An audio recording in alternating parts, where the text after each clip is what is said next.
I have a radio that gives weather forecasts every few minutes, and a TV with a channel devoted entirely to the weather. So why does my mother always feel compelled to call me up with a weather report? Amala! You may wonder why my mother calls me Amala when my real name is actually Amy. The answer to this question is, as your classic Jewish mother, my mother adds a lot to the end of my name as a term of endearment. And here and there, throws in a few other Yiddish phrases as well. Beep! Amala, I hope you're on your way home. I just heard on the weather that there's a big storm headed to New York, and they're expecting 4 to 6 inches in the city, with accumulations up to a foot in outlying areas. So make sure you aren't schlepping around in the outlying areas. On the weather map, they said that they are expecting snowflakes the size of bagels, Yamala! So, if you happen to go out, make sure you wrap a scarf around your face, because you know there's that man who climbed Mount Everest and lost his entire nose. All right, I'll talk to you later, Schnookums. Bye-bye. Mommy loves you very much. Somehow, I just don't see anywhere I would schlep to as being quite parallel to climbing Mount Everest. And here we are with our first guest today, Amala Burkowski, the first woman to ever climb the summit of Macy's department store. So, Amala, what was it like? It was marvelous. The view of linens and housework was breathtaking. So, everyone wants to know, what did you buy? Nothing. They didn't have the one thing I really wanted. And what was that? A new nose. Does your mother ever call you up in a panic just to alert you of a snowstorm approaching in your area? Does she feel as though it's her duty to let you know of every health story there is in the news? Have you ever been slightly out of touch with your mother just to find out that she has phoned every National Guard to hunt down where you are? Or maybe, just maybe, you are that mother? Take comfort in knowing that you are not alone. This is Amy's Answering Machine. Messages from Mom by Amy Burkowski.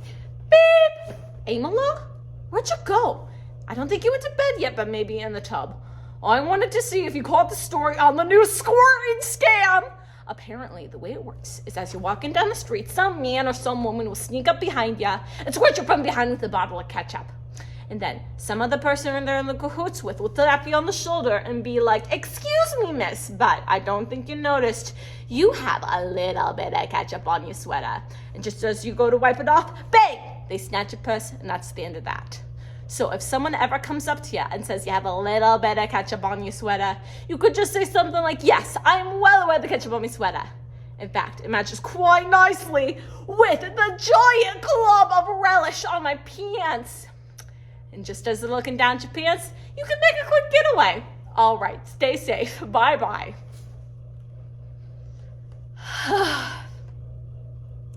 In a world filled with guns, knives, and AIDS-filled syringes, I do not want to lose a millisecond of sleep worrying that I'm going to get attacked from behind with a bottle of ketchup. Beep! Hi, Amala, it's me, your mother! I hope you're doing well. Okay, do you still wear that red terry bathrobe I saw you wearing last time I came over? You know, the ruby red one with a belt? Well, if you do, you might want to change it to something else if you ever go take out that trash or get that meal. Because I was talking to my friend Aline, and her son said that red is a gang color. All right, I'll talk to you later. Bye-bye.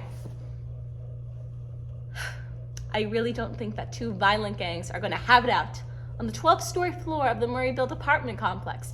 At the exact moment I'm fully dressed in my red terry bathrobe, garbage in one hand and mail in the other, they'll be yelling something like, "Don't go over there, Julio. He's not the leader. It's the Jewish girl in the bathrobe." The TV. Don't get me started on my mother and the TV. The TV only fuels her obsession with me and my safety. Beep! Amala? Where do you keep going? I don't know where you keep going. Anyways, I was watching the 10 p.m. news, right? And the TV lady was just like, "It's 10 p.m. Do you know where your child is?" And I'm thinking, I don't know where my child is. So I thought I'd give you a ring. Let me know when you get this. Beep! Amala, it is 11:15 and you still haven't picked up the phone. You're making mommy very worried right now. Call me back. I woke up that following morning to 4 missed calls from my friends, all saying that my mother had called them, wondering where I was. Beep! Hey, Amy. It's Andrew. So, your mom called me last night, right? And she was wondering where you were and was wondering if you're spending the night at my place. I told her that we broke up 4 years ago.